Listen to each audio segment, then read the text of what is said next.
Bismillahirrahmanirrahim. Assalamualaikum warahmatullahi wabarakatuh. Waalaikumsalam warahmatullahi wabarakatuh. Alhamdulillah, nahmaduhu wa nasta'inuhu wa nastaghfiruh wa na'udzu billahi min syururi anfusina wa min sayyiati a'malina.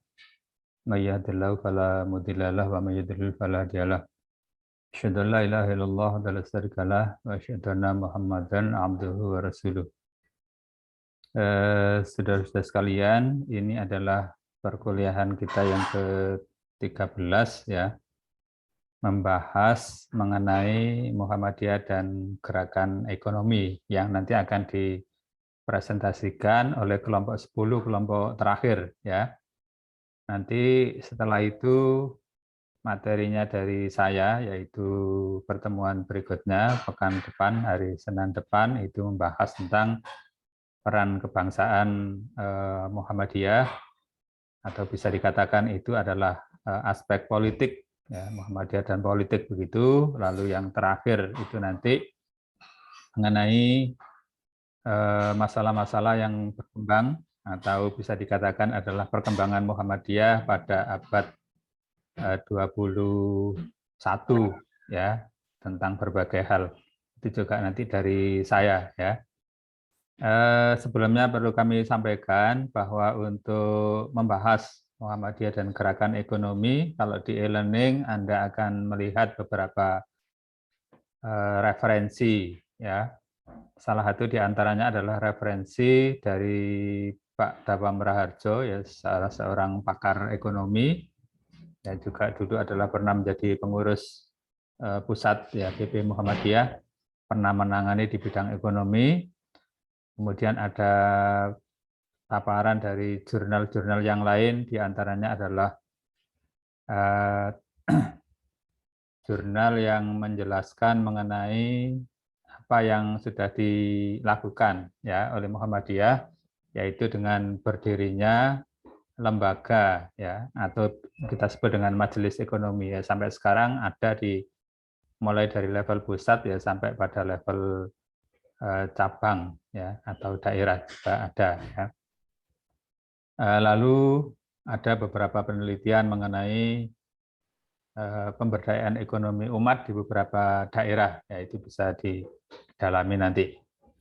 Baik, untuk yang awal kita persilahkan pada kelompok 10 yang akan membahas mengenai Muhammadiyah dan gerakan ekonomi. Share screen-nya dari saya apa dari kelompok 10? Dari bapaknya aja. Dari saya ya. Dari jenengan, Pak. Ya, oke.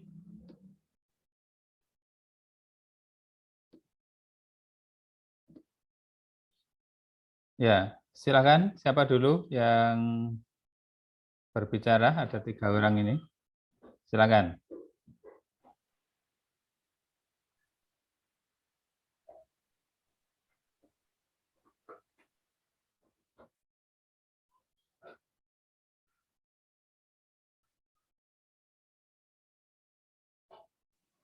Oke, baik. Bismillahirrahmanirrahim. Assalamualaikum warahmatullahi wabarakatuh. Waalaikumsalam warahmatullahi wabarakatuh. Kami dari kelompok 10 yang beranggotakan saya sendiri, Anaf Iqbal Raza dengan NIM 90, Mala Ifna dengan NIM 69, dan Zidan Fatur Rozik dengan NIM 99. Kami akan mempresentasikan terkait pemikiran dan gagasan terhadap Muhammadiyah terhadap bidang ekonomi. Next, Pak. Ya, silakan. Jadi Muhammadiyah itu sebenarnya tidak terlepas dengan masalah ekonomi, karena hal ini dilihat dari Quran Surat Al-Ma'un yang menjadi dasar terbentuknya Muhammadiyah. Di Quran Surat Al-Ma'un, tepatnya di ayat ketiga, yang artinya dan tidak mendorong memberi makan orang miskin. Serta Kiai Haji Ahmad Dahlan sendiri pernah memberi nasihat secara tegas, yang dimana nasihat itu adalah hidup-hidupilah Muhammadiyah dan jangan mencari hidup di Muhammadiyah. Nasihat itu seakan menekankan kesadaran bahwa warga Muhammadiyah itu harus sukses di dunia, menjadi orang yang berkecukupan dalam hal materi. karena hal ini senada dengan pidato beliau di dalam Kongres Umat Islam pertama di Cirebon. Menurut Kiai Haji Ahmad Dahlan sendiri, seorang pemimpin itu harus dapat memberikan kebaikan dan kesejahteraan bagi umatnya.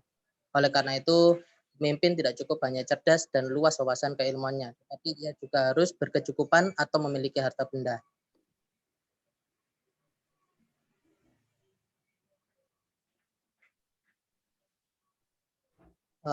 Pada Muktamar ke-41 di Solo pada tahun 1985, Muhammadiyah dalam upaya revitalisasi ekonomi umat membentuk Majelis Ekonomi Muhammadiyah. Di sini terdapat 6 program yang dibuat oleh majelis ini. Diantaranya adalah yang pertama adalah meningkatkan kegiatan penyuluhan serta bimbingan ke arah peningkatan ekonomi anggota keluarga dengan antara lain penyebaran petunjuk-petunjuk praktis, kursus keterampilan dan lain-lain. Lalu yang kedua ada menghimpun usahawan-usahawan Muhammadiyah, meningkatkan mutu serta kemampuannya dengan dilandasi ajaran Islam, sehingga mampu memberikan sumbangan dan dharma baktinya untuk kepentingan agama, negara, serta masyarakat. Lalu yang ketiga ada menggerakkan usahawan-usahawan Muhammadiyah dalam usaha praktis dan mengusahakan adanya suatu pilot proyek usaha ekonomi yang bersifat nasional. Keempat, ada menggerakkan dan mendorong usaha perkoperasian dalam usaha meningkatkan kehidupan ekonomi anggota atau keluarga. Kelima, menggerakkan ikatan pengusaha Muhammadiyah. Dan yang terakhir, ada perlu menggalakkan bentuk-bentuk usaha produktif di bidang perkebunan, pertanian, perikanan, peternakan, dan usaha perdagangan di kalangan anggota Muhammadiyah dan bagi tingkat pimpinan. Selanjutnya akan dipresentasikan oleh teman saya. Dan di Muktamar ke-42 sampai Muktamar ke-45, kebijakan dan program-program Muhammadiyah selalu berubah dan menciptakan sesuatu yang baru. Pada Muktamar ke-46 di Yogyakarta pada tahun 2010, garis besar program bidang wakaf, ZIS atau zakat, infak, dan sedekah, dan pemberdayaan ekonomi tersebut meliputi yang pertama rencana strategis. Itu seperti terciptanya kegiatan sosial ekonomi umat yang berkualitas sebagai benteng atas problem kemiskinan, keterbelakangan, dan kebodohan pada masyarakat bawah melalui berbagai program yang dikembangkan Muhammadiyah. Yang kedua, program garis besar, yaitu menciptakan cetak biru atau blueprint pengembangan ekonomi sebagai usaha untuk mengevaluasi dan merancang program pemberdayaan ekonomi umat yang efektif. Yang kedua, mengembangkan model pemberdayaan ekonomi yang didasarkan atas kekuatan sendiri sebagai wujud cita-cita kemandirian ekonomi umat. Yang ketiga, menegaskan keberpihakan Muhammadiyah terhadap usaha-usaha ekonomi dalam membangun kekuatan masyarakat kecil. Yang keempat, mengupayakan terlaksanakannya ekonomi syariah yang lebih kuat dan terorganisasi dengan tersistem. Yang kelima, pengembangan bentuk wakaf dan bentuk wakaf tunai dan wakaf produktif. Lanjut, Pak. Ya, silakan gantian. Muhammadiyah. Masalah-masalah yang dihadapi Muhammadiyah di bidang ekonomi. Muhammadiyah sesungguhnya memiliki kepekaan dan pandangan terhadap ekonomi yang cukup luas. Hal tersebut dapat dilihat dari pandangan dan kritik Muhammadiyah terhadap perekonomian nasional maupun internasional. Muhammadiyah melihat bahwa berbagai kemajuan ekonomi yang telah dicapai Indonesia yang ditunjukkan dengan pertumbuhan ekonomi dan rata-rata pendapatan per kapita yang terus meningkat, stabilitas ekonomi yang terus terpelihara, serta berbagai program pengembangan ekonomi untuk masyarakat kecil menengah belumlah cukup mengatasi berbagai problem ekonomi di Indonesia.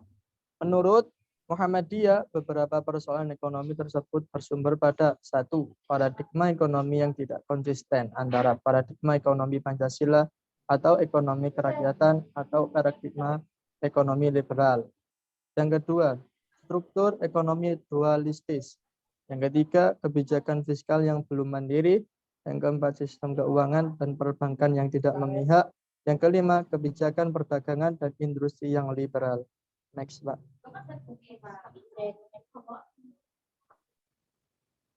Oleh karena itu, menurut Muhammadiyah perlu dilakukan revitalisasi ekonomi yang mencakup upaya sebagai berikut. Yang pertama, menguatkan sistem ekonomi yang setuju dengan UUD Republik Indonesia tahun 1945. Yang kedua, mengarahkan pengelolaan dan pemanfaatan sumber daya alam secara berkelanjutan. Yang ketiga, menciptakan struktur ekonomi yang lebih sehat dan adil. Yang keempat, melaksanakan reformasi agraria. Yang kelima, menjalankan kebijakan fiskal dan keuangan yang lebih mandiri. Yang keenam, menciptakan kebijakan perdagangan dan industri yang berdaya asing. Sekian presentasi dari kelompok 10. Kurang lebihnya akan mohon maaf. Apabila ada pertanyaan, silakan. Ditutup dulu dengan salam. Wassalamualaikum. Mic-nya. Ini 99, Pak. Ya, ditutup dengan salam sudah. Sudah. Oh ya. Assalamualaikum warahmatullahi wabarakatuh. Ya, terima kasih. Assalamualaikum warahmatullahi wabarakatuh. Ya, ngerti yang dimaksud ditulis tadi ya? Yang ditulis di paparannya tadi paham apa enggak? Paham ya, Mas Zidan ya?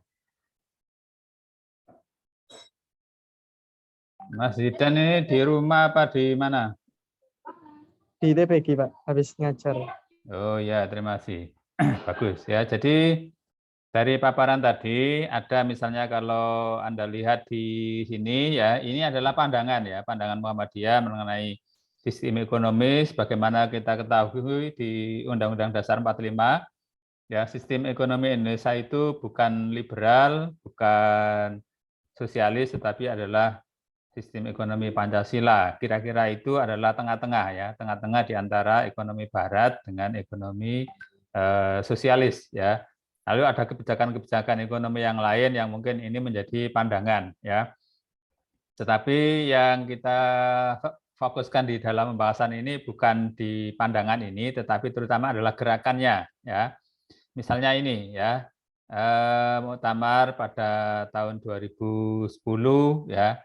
Ini sudah jelas ya, ada yang disebut dengan blueprint ya tentang pemberdayaan ekonomi umat. Tetapi sebetulnya kalau kita perhatikan ini di dalam implementasinya ini masih jauh ya. Jadi kalau Anda bandingkan mungkin beberapa organisasi yang lain itu sudah lebih maju ya.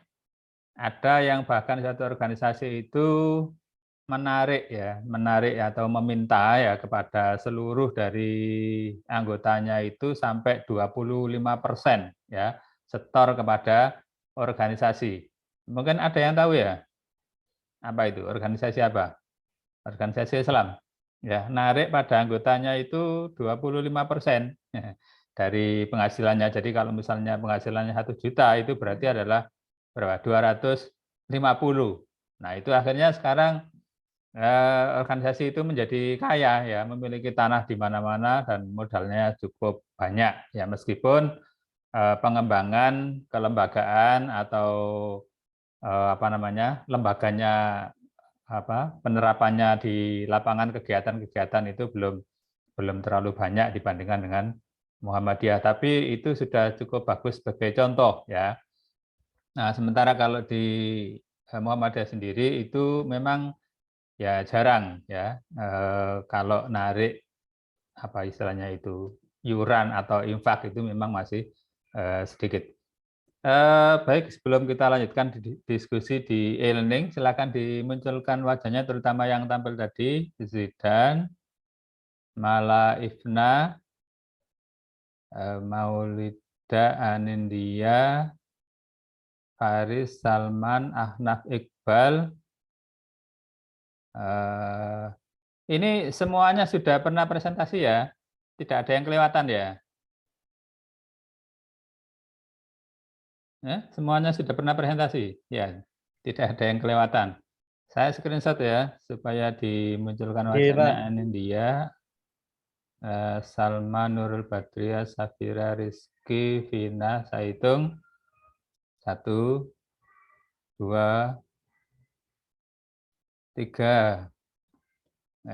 Baik itu yang pertama.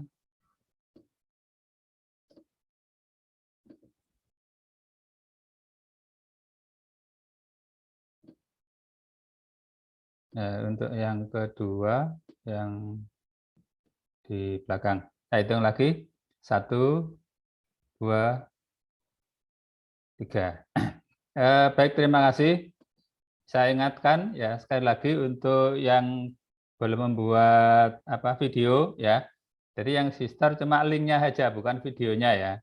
Nah, kalau videonya terlalu banyak nanti ini besar filenya. Jadi linknya aja. Anda boleh di YouTube, ya boleh di Google Drive. Nah, kemudian linknya disetorkan ya di e-learning. Lalu untuk yang lainnya, yaitu nanti masih ada perkuliahan 2 kali lagi ya, bahas tentang politik dan bahas tentang Muhammadiyah abad ke-21. Terima kasih atas perhatiannya. Kita tutup dengan baca Alhamdulillah. Alhamdulillahirabbil alamin. Dari saya cukup sekian ya. Jangan lupa lanjut di e-learning tanya jawabnya. Terima kasih. Wabillahi taufiq wal hidayah wa ridha wal inayah. Wassalamualaikum warahmatullahi wabarakatuh. Waalaikumsalam warahmatullahi wabarakatuh. Makasih, Pak. Ya, oke.